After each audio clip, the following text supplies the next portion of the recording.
So we got a situation. We got a situation. And brace yourselves. Here we have a family who disappeared and was found trapped inside a secret room. Get this. For 9 years. 9 years. Let's get to it.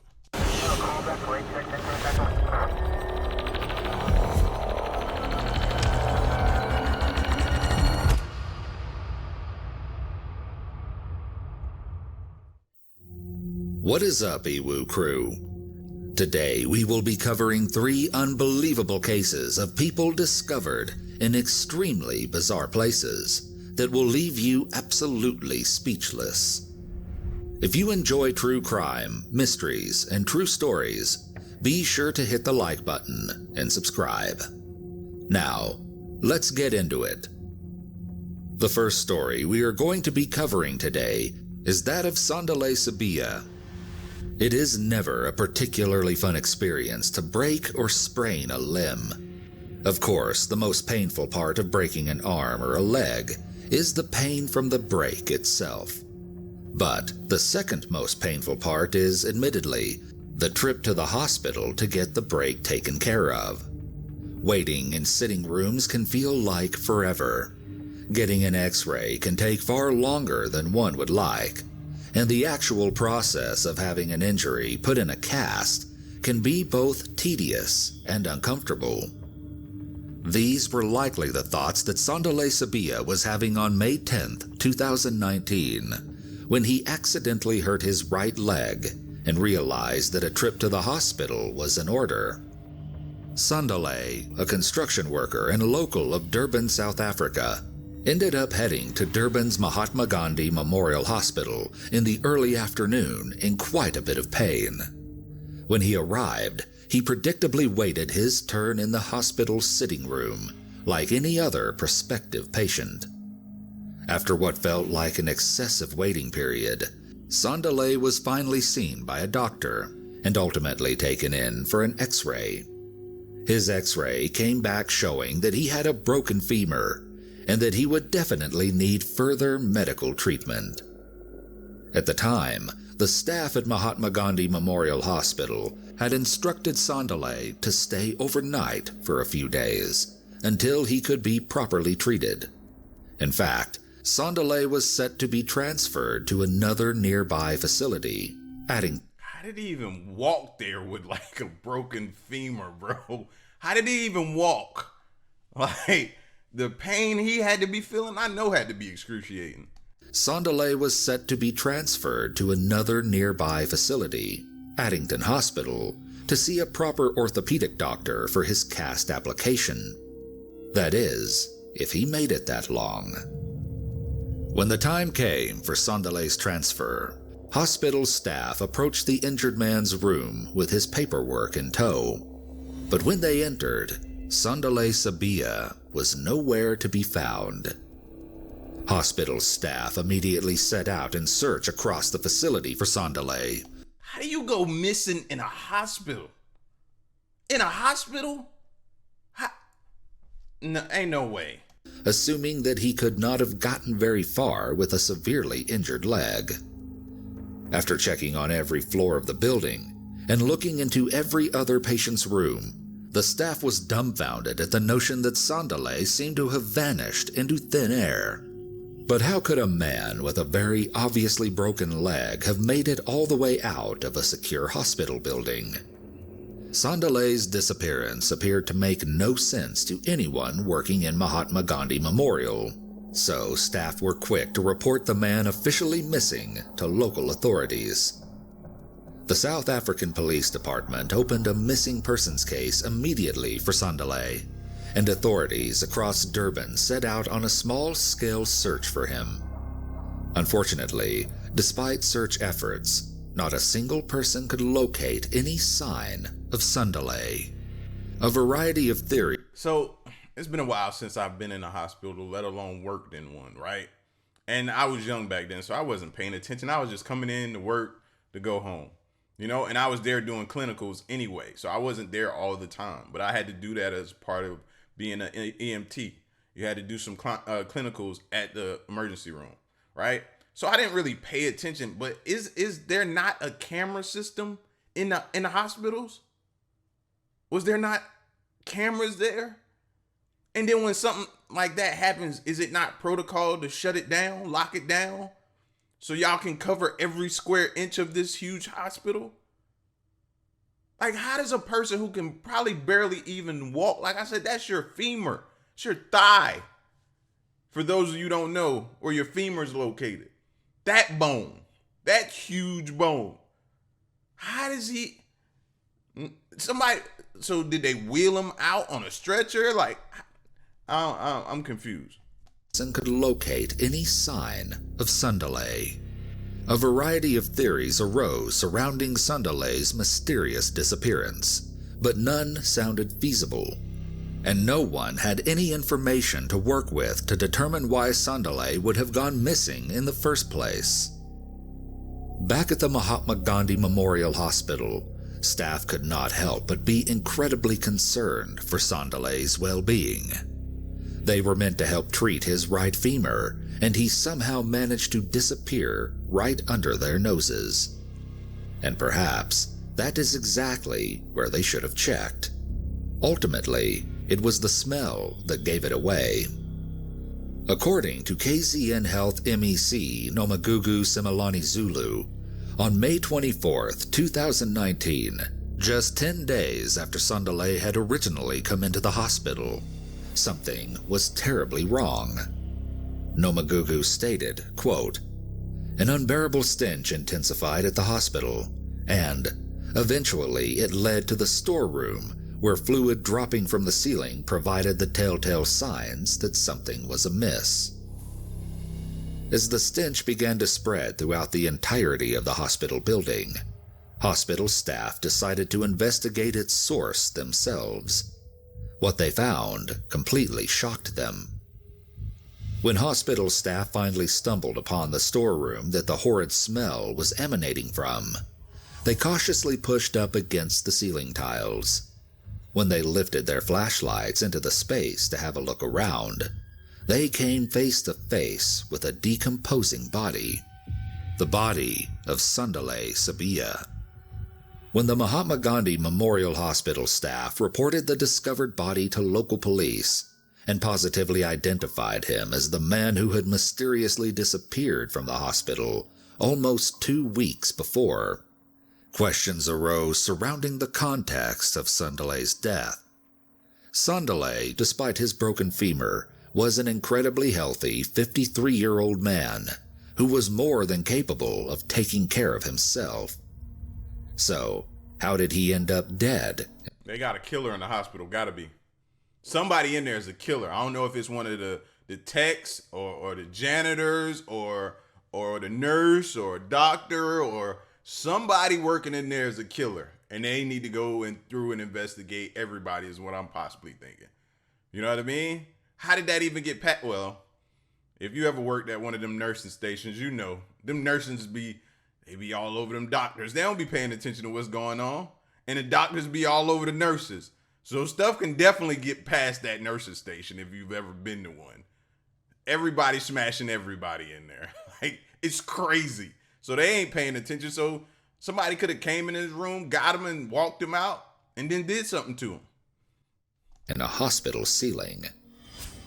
The hospital itself assured local citizens and police personnel that their facility had impeccably tight security measures in place, with security guards in every unit of the hospital grounds. In fact, they even asserted that the only way runaway patients would be able to slip past security within the hospital grounds is if they were to change into civilian clothing during the busiest parts of the hospital's visiting hours. And yet, Sundelay was found decomposing inside the ceiling of a room only accessible to hospital staff. When the investigation into Sundelay's disappearance and subsequent death began, many officials believed that Sundelay had actually been one of the hospital's mentally ill patients. In fact, early reports of Sundelay's initial discovery even went so far as to report that Sindele had actually been a mental patient before his disappearance, which was eventually proved to be false by the hospital.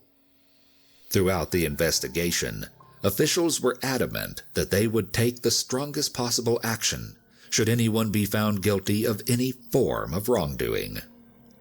Despite this, Sindele's death still remains a mystery, and the way his body ended up in the ceiling panels of the very same hospital he came to for help just days before his death is also still completely unknown. The second bizarre case we have for you today is that of Brian. Now be careful if you go to the hospital nowadays. You know what I mean? And you be out of it. You could be on some type of medication. You groggy, your eyes half open. You don't even know who's coming in and out of your room. Right? Especially at night, if you stay overnight. Y'all, we done all been in them hospital rooms where they keep you over. And the nurses, they change shifts and people be coming in and out. And half the times you don't know because you trying to get some sleep. That makes me think, man, somebody definitely could have got me. The second bizarre case we have for you today is that of Brian Egg. Brian Egg was born and raised in San Francisco and spent the majority of the later years of his life living in San Francisco's South of Market neighborhood, after having spent some of his youth working as a bartender at the legendary gay bar, The Stud. Brian's family resided just outside of the Soma neighborhood and visited with Brian every so often when their respective schedules lined up properly. When visiting each other was not particularly feasible, Brian and his brother would simply give each other a call on the phone to discuss the recent events of their lives. One thing was certain between Brian and his family. Communication was a crucial part of maintaining their strong familial relations. In late May or early June of 2018, Brian hadn't had much time to speak with his family, as it seemed as though everyone's lives were pointing in different directions. In response, Brian decided to help out his community more frequently during his own free time. Brian was known to clean up some of the alleyways in his Soma neighborhood whenever he had the chance, and he was actually seen doing so over one particular weekend.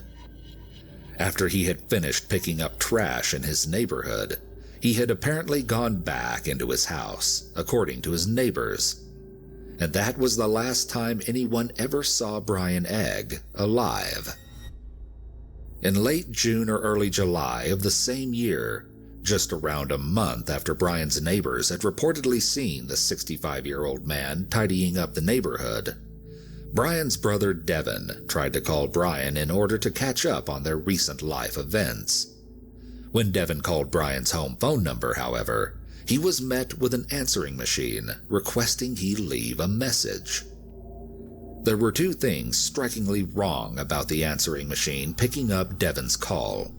One, Brian almost always answered his phone and had never used an answering machine in his life.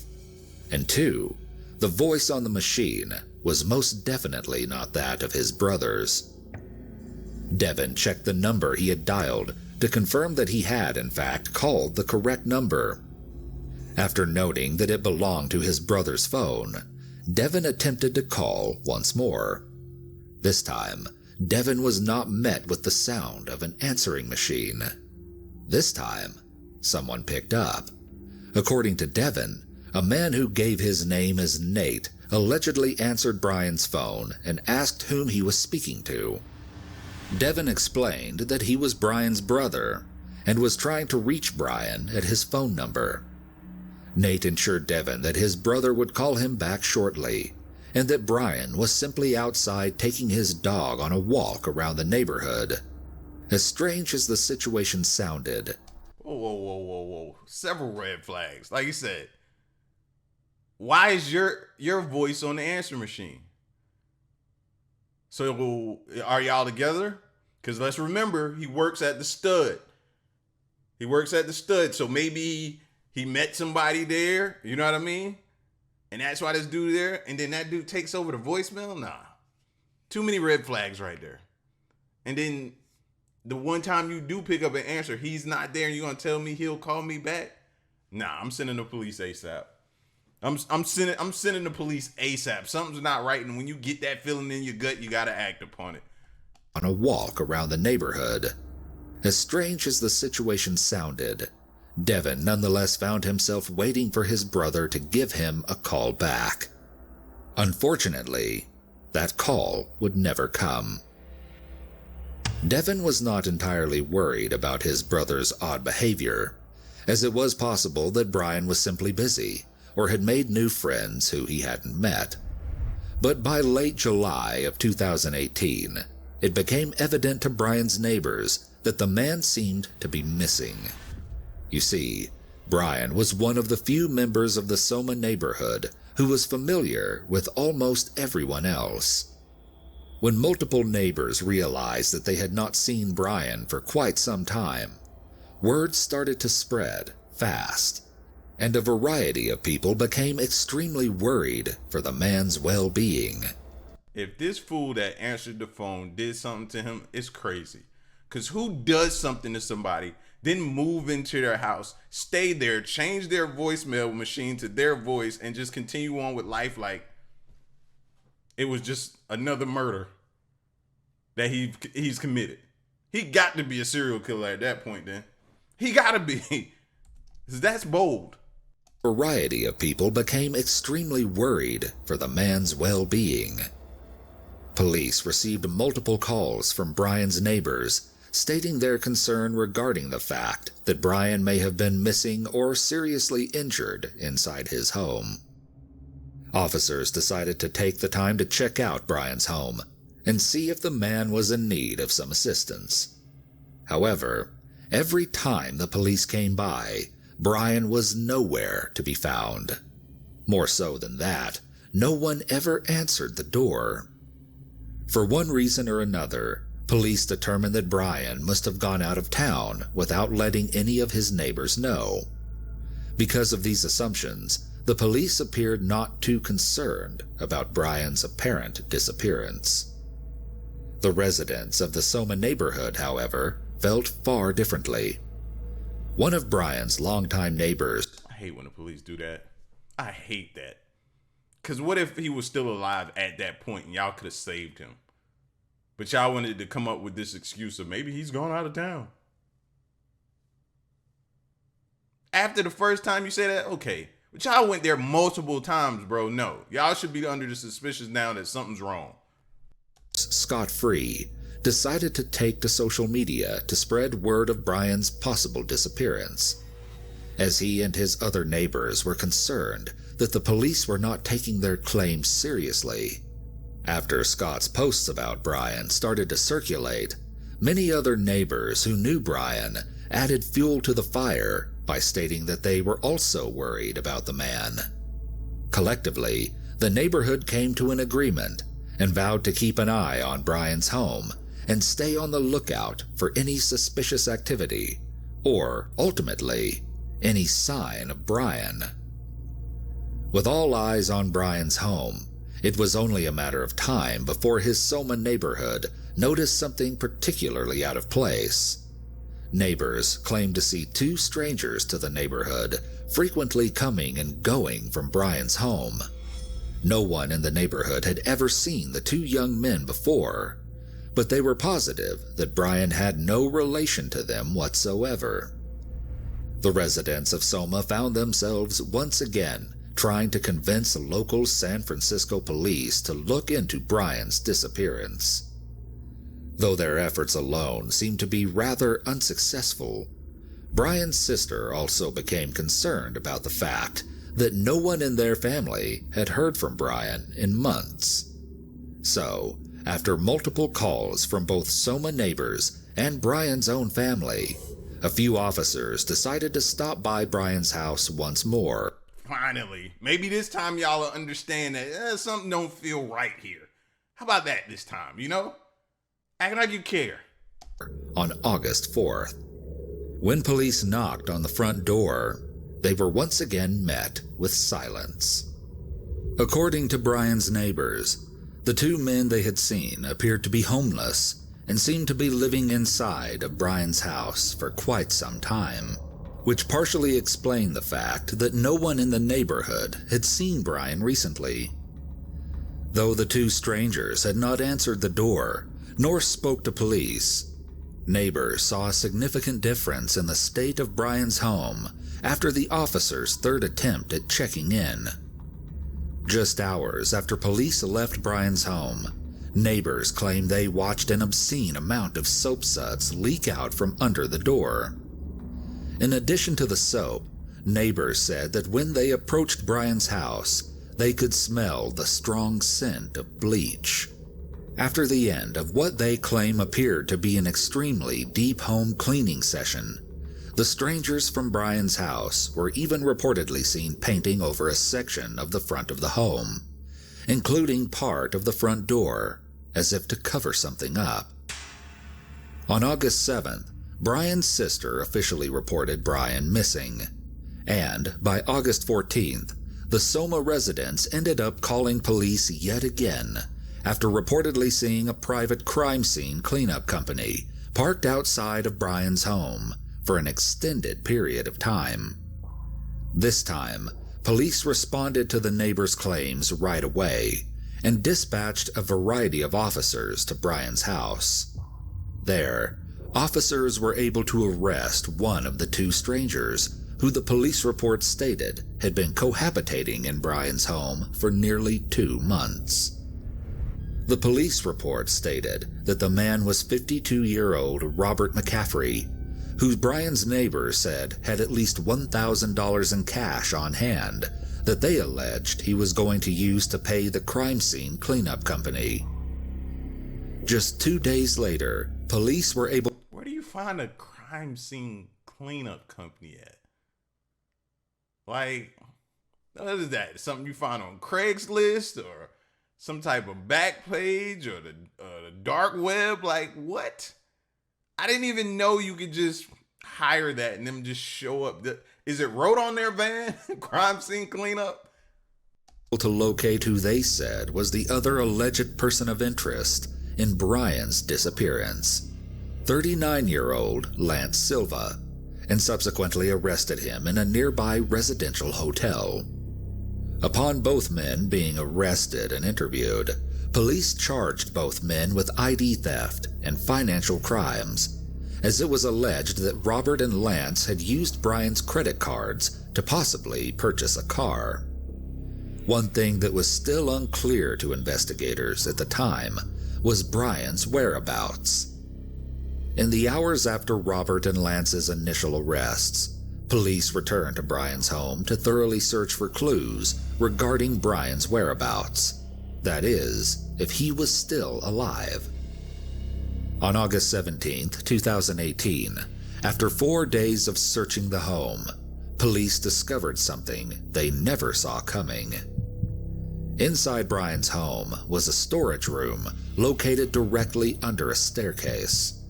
When police opened up the storage room, they were immediately met with an unbearable stench. Inside was one singular fish tank, hidden away out of sight. It was then that investigators noticed that there was something peculiar stuffed inside of the fish tank.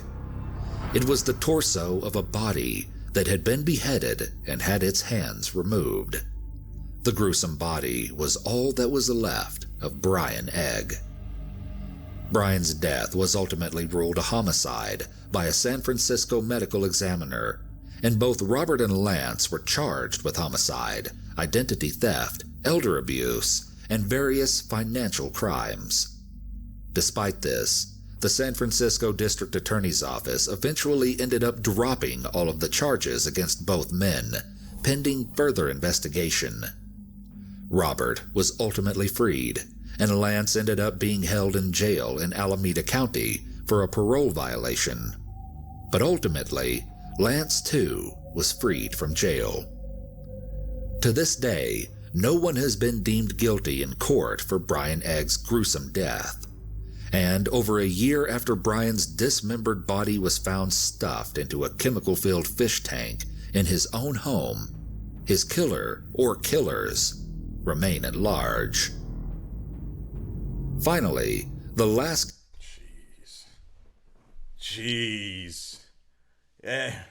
And there's no way for you to know, no way for you to tell who might have done it. These two that you had to release them because I guess you don't have enough evidence mounting up against them. But they were there. I don't know, man.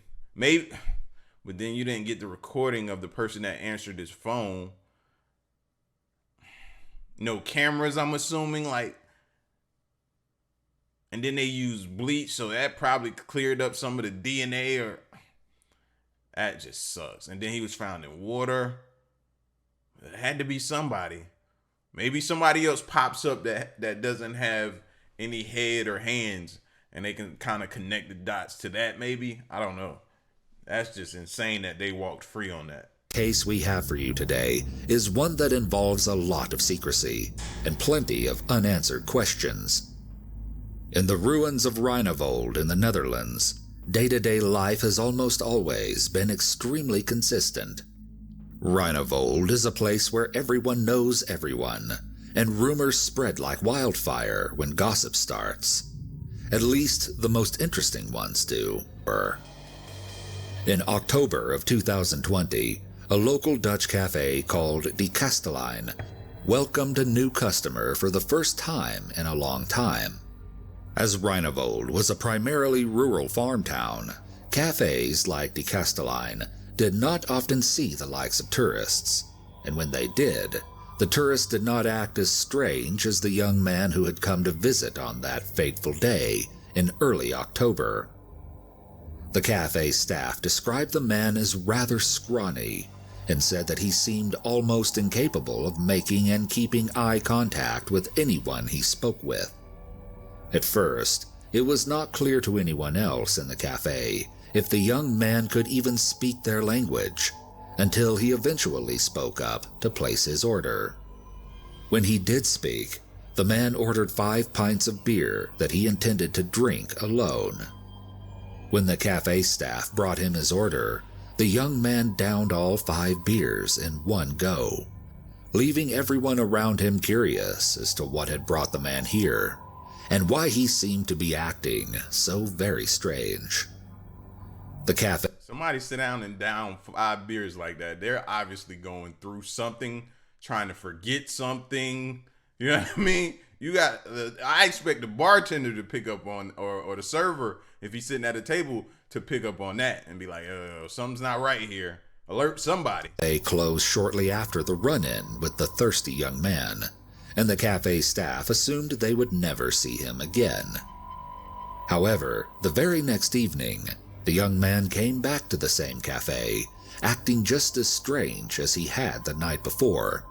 The staff eyed the young man closely, as it appeared that there was something he desperately wanted to say, though he remained silent. Until, finally, he cracked. The cafe staff continued striking up conversations with the young man, as there was something so peculiar about the way he acted.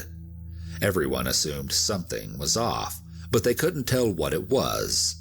Prompted by the curiosity and concern of the cafe staff and the beer in his belly, the strange young man blurted out something he knew was meant to be kept a secret. According to the De Kastelein cafe owner, Chris Westerbeek, the young man, quote, said he had not been outside for 9 years.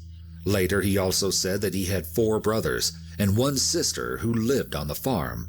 He was the oldest and wanted to put an end to the way they lived. At first, Chris and the other employees from the cafe did not know how to handle the information they had gathered from the... I'd have been like, fool, what? Man, no beer for you tonight. Because I'd have thought he was playing. You would have too. You're like, what? All right. You obviously came here drunk today, and we might not even need to serve you because I can tell you at your limit. You talking crazy. You know what I mean? And I might would have been like, all right, somebody else want to wait that table? I don't need a tip that bad. But I wouldn't have believed him. First instinct, no. Other employees from the cafe did not know how to handle the information they had gathered from the strange young man. Some of the staff speculated that the man could just be out of his mind, or even alleged he could be on some kind of drug. But others saw the desperation in the young man's face and believed that he was truly scared for his own well-being, even if his claims seemed wildly outlandish in their small village. Chris decided to stay cautious and call local Rheinavold police to look into the young man's strange and concerning claims. When he did so, he had no idea what would come of it. When asked further questions about his circumstances, the young man allegedly claimed he had been inside for 9 years because of some kind of religion or a cult, but nothing more. The next day, following Chris Westerbeek's concerned call to police, authorities acted on the complaint and visited the house on the Buitenhuizerweg. When they arrived on the plot of land, they were shocked to discover what was going on just inside of a farmhouse that local residents passed. If that's the actual place, it don't look like no activity has been going on there for 9 years. Look at the trees growing up. Look at the trees growing up into the roof. I'm assuming, I don't know what this is here. Is it a door, a big window, or what? Trees done grew up over that. Like, definitely not a lot of activity going on if this is the actual place. What was going on just inside of a farmhouse that local residents passed by every single day. The house was situated over 200 yards from the nearest road and 100 yards from the nearest building, which meant people passing by couldn't easily see what was happening. Inside the farmhouse, on the ground floor, was a small room that officers had initially assumed to be empty. When they took a look inside, however, they were taken aback at what they found. Police said that inside the small room, they found multiple people, an entire family.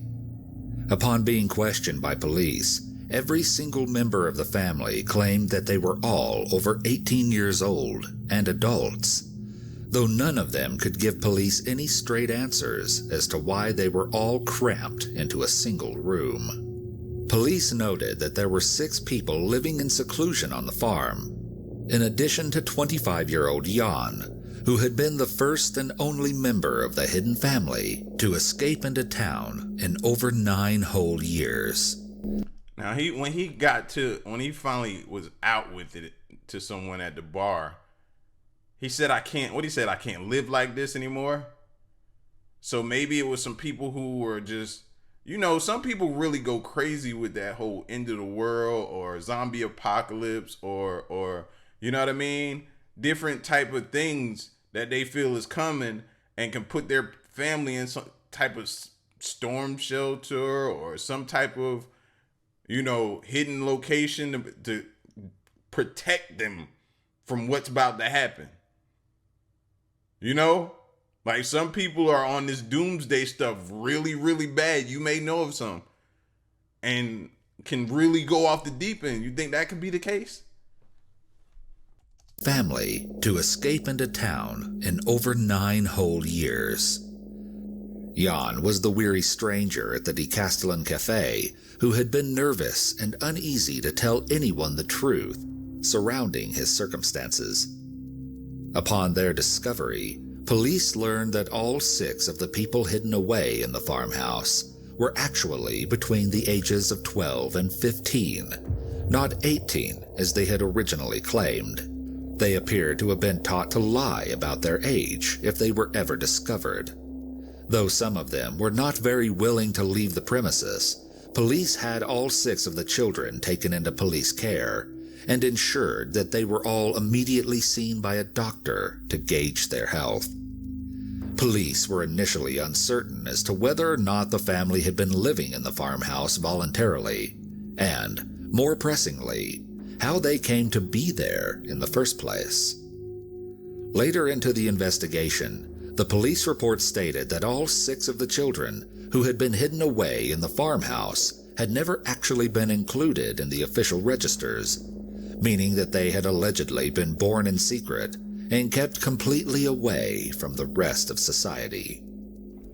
Police were quick in tracking down who they believed was the father of the 6 children. 67-year-old Garrett Jan Van D. Garrett was taken into custody, but only after investigators alleged that he had not been alone in purportedly keeping his children in isolation. Police said they tracked down an Austrian man by the name of Joseph B., who locals had known as an odd jobs man who had rented the farmhouse. It is alleged by investigators that the two men were running what they referred to in the police report as some kind of doomsday cult with no connection to the outside world. Told you, bro, these people are crazy with this doomsday stuff. They are crazy. They're going off the deep end. Now, I know I've talked about some of us meeting up if things go wrong. You know what I mean? But some people, they're already in their doomsday little storage, little facility, or whatever it is called. They're in there now. In there now. And they took their family against their will and put them in there. It's crazy. The BBC reported that over the years, Garrett is believed to have allegedly mistreated most of the children, though none of the children ended up filing any kind of formal complaints against their father or Joseph. As the investigation... It's because they don't know no better and have probably been brainwashed. They don't know. Went on, police learned that Garrett actually had 3 older daughters who had managed to leave the home before the family reportedly withdrew from society. Upon the police's discovery of his alleged cult formation, Garrett was also reportedly charged with money laundering, unlawful detention, and more. Joseph B. was charged and is suspected of kidnapping and money laundering. According to authorities, quote, both Garrett and Joseph knew very well what they were doing was punishable by law, and Garrett Van D was the evil genius, but Joseph B was his partner in crime. During the trial, it was revealed that investigators claimed to have found evidence that the children were mistreated while at the farm. The prosecution alleged that the children were required to pray for weeks at a time, and on occasion were reportedly only given water to drink and nothing to eat. At trial, many of the children stated that they had been purportedly physically punished by Garrett in various ways, which they described as being hit with sticks to being forced to sit in ice baths until they lost consciousness. The prosecution also reported that the children were allegedly punished in order to drive out bad spirits, or when Garrett believed that they had been unclean. Police said that they found evidence of such claims, also reported in Garrett's own diary entries, which were obtained during the investigation. This fool documented everything? Oh yeah, you a different type of crazy, fam. I hope they give you crazy numbers too. Jail numbers. I hope they give you crazy jail numbers. The investigation into the strange circumstances surrounding the family's isolation is still underway to this day. Both Joseph and Garrett remain in police custody, while investigators attempt to have a better understanding of what exactly took place at the farm over the course of the last 9 years. In the meantime, Jan and the children are currently adjusting to the outside world, one step at a time. So glad they free. I am so glad they're free. Like, y'all hear people talking about this stuff. I don't come in contact with many people talking about doomsday, and they've built this type of doomsday barn or underground cellar or whatever it is. You know what I mean? Pay attention to them.